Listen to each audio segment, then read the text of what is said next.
बेहद स्वागत है जी सभी स्टूडेंट्स का। एक बार फिर हाजिर हैं। बेहद ख़ास प्रोग्राम हमारे साथ हैं navigator overseas solutions private limited से मैडम वीना गोयल जी। 26 साल का एक्सपीरियंस मैडम वीना गोयल जी को ऑस्ट्रेलिया के लिए बड़ी संख्या में स्टूडेंट्स को इन्होंने गाइड किया है और बहुत बड़ी संख्या में स्टूडेंट्स को बाहर भेजा है उनको वीज़ा ग्रांट करवा के। आज बहुत इम्पॉर्टेंट टॉपिक है।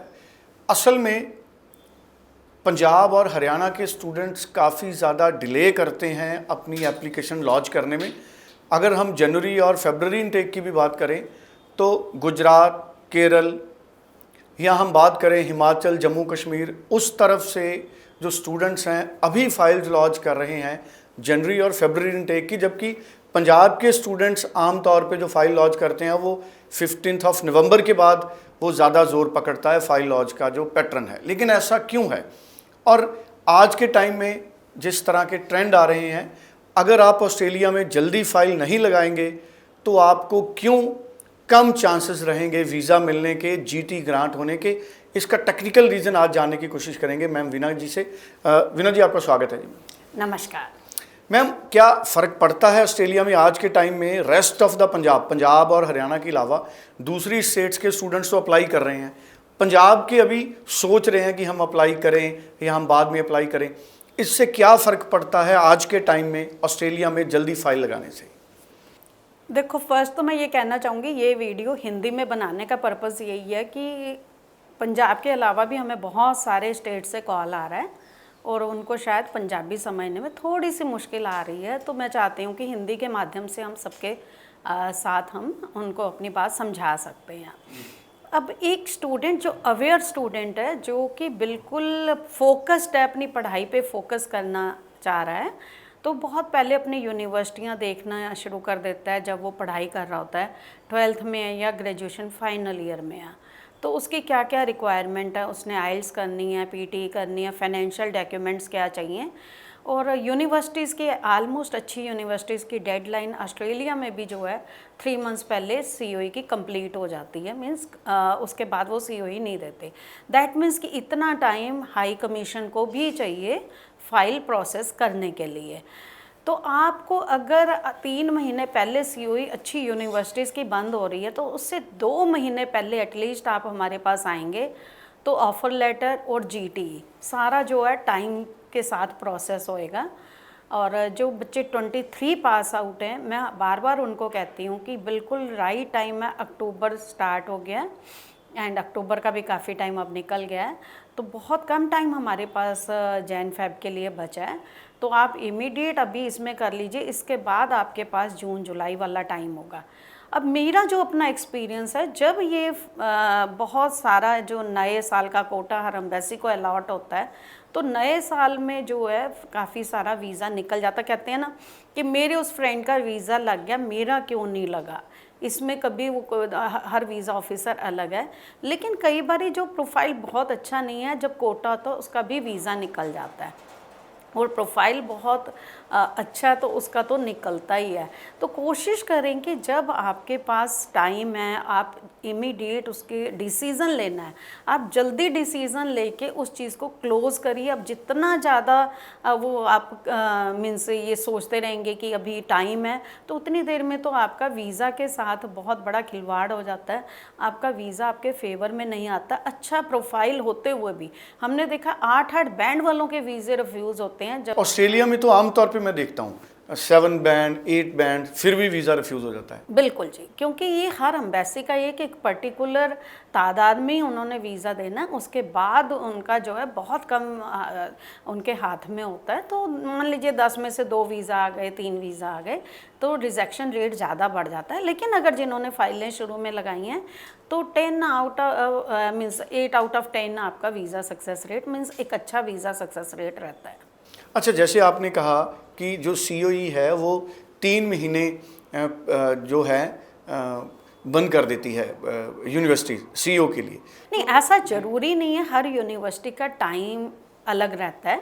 कोई 2 महीने पहले भी बंद करती है, लेकिन एक कैलकुलेशन होती है कि 3 मंथ्स पहले जो है बच्चे की सीओई बंद, काफ़ी सारी अच्छी यूनिवर्सिटीज़ की डेडलाइन आ जाती हैं और उसके बाद वीज़ा ऑफिसर के लिए उसका रीज़न क्या है? सीओई देखो 1.5 से 2 महीने तो मिनिमम माना जाता है। हाई कमीशन ऑटो ग्रांट आता तो 1 दिन में भी आता है और 5 दिन में भी आता है, लेकिन फाइल अगर वीज़ा ऑफिसर के बाद पास गई है, मान लीजिए उन्होंने कोई क्वालिफिकेशन वेरीफाई करने हैं, फाइनेंशियल डॉक्यूमेंट्स वेरीफाई करने हैं, इनकम टैक्स रिटर्न्स वेरीफाई करनी है, कोई एक्सपीरियंस वेरीफाई करना है, तो इनकी फ़ाइल क्यों में गई है।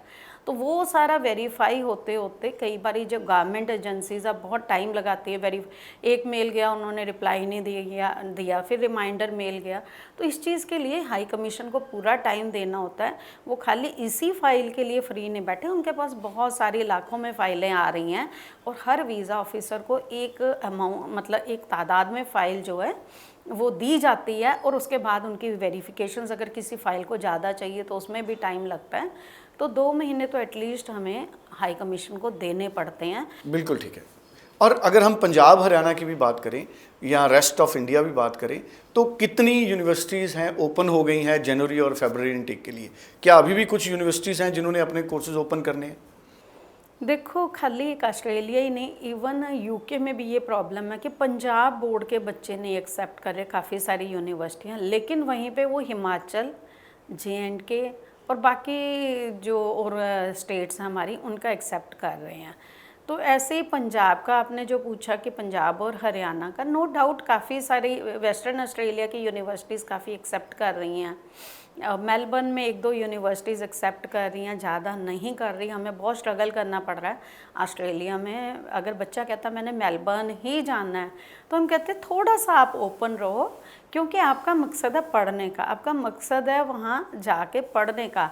तो आप जो है थोड़ा सा, अगर मान लीजिए 3 यूनिवर्सिटीज़ में हम अप्लाई करते हैं, तो अगर 2 मेलबर्न की है तो एक ब्रिस्बेन, सिडनी या एडिलेड, कोई भी एक जगह आप और अप्लाई कर लीजिए, जिससे कि एटलीस्ट हमें ये ना हो कि लास्ट में GT में कोई रिजेक्शन हो गई या ऑफर लेटर नहीं आया, तो फिर आप डिसअपॉइंट होते हैं, आपका टाइम ख़राब होता है। वी डोंट वांट कि you should waste your time. Time is the value and time is the money now it is. तो टाइम की ही जो एक, जिसका कहते हैं कि वैल्यू है, और टाइम से ही पैसा बनना है, तो आप टाइम मत बर्बाद कीजिए। आपको जो मिल रहा है वो यूनिवर्सिटी इससे भी बेटर हो सकती है, लेकिन बाई चांस जो है वो आपको ऑफर लेटर दे रहे हैं, यही आप अपने आप को लकी समझिए। अच्छा, अभी जो फ्रेश स्टूडेंट्स हैं हमारे 23 पास आउट इंडिया के, तो कितना मिनिमम स्कोर बैंड है जिससे आपको लगता है कि उनको अच्छा कोर्स मिलेगा अंडर ग्रेजुएट में और पोस्ट ग्रेजुएशन में? देखो 70 to 80% वाले प्रोफाइल को हम अच्छा समझते हैं। जैसे मान लीजिए कुछ यूनिवर्सिटीज़ हैं, G8 यूनिवर्सिटीज़, वो 68 में भी मना कर देते हैं कॉलेजेस के थ्रू। उनके अपने कॉलेजेस होते हैं जिसके थ्रू बच्चा 1 ईयर वहाँ करके फिर वो यूनिवर्सिटी में जा सकता है। तो 70 to 80% वाला प्रोफाइल हो, 6.5 बैंड हो, जो बहुत अच्छे प्रोफाइल की हम बात कर रहे हैं। हम यहाँ एलिजिबिलिटी की बात नहीं कर रहे। एलिजिबिलिटी जो है 60% एंड अबव, 6 बैंड ईच +2 वालों के लिए, और पोस्ट ग्रेजुएशन के लिए 6.5 नॉट लेस देन 6 बैंड, और 60% हम पोस्ट ग्रेजुएशन वालों का भी मांगते हैं। जबकि अगर वो लेवल 1 यूनिवर्सिटी में, सेक्शन 1 यूनिवर्सिटी में पढ़े हुए हैं, तो कई बार हम 55% भी ले लेते हैं।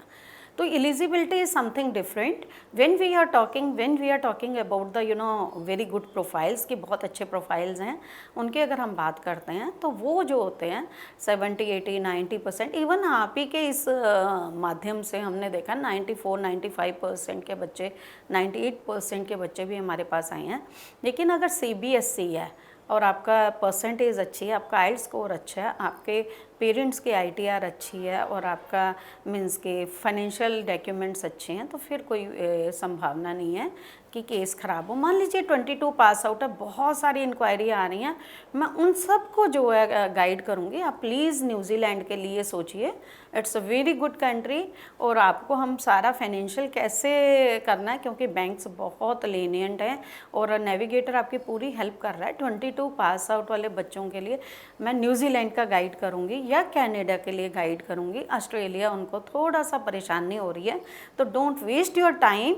खाली आप उसके पीछे पड़ के एक चीज़ के कि जो चीज़ आपको नहीं मिल रही है, तो आप, अगर आप न्यूजीलैंड की बात करें 1 या 2 साल का आप जस्टिफाई अगर करते हैं SOP में, तो उनको कोई दिक्कत नहीं है। जी चलिए, थैंक यू सो मच। सो बड़ी इंपॉर्टेंट इन्फॉर्मेशन इस शो में भी मैम वीना गोयल ने हमारे साथ शेयर की है। स्टूडेंट्स, स्क्रीन पे नंबर है, इस नंबर पे आप बात कर सकते हैं, अपना प्रोफाइल व्हाट्सअप कर सकते हैं और ज़्यादा जानकारी के लिए आप अपॉइंटमेंट बना सकते हैं। आप ऑनलाइन भी इंडिया के किसी भी हिस्से से ऑनलाइन भी अपनी फ़ाइल मूव कर सकते हैं। Thank you so much. Thank you.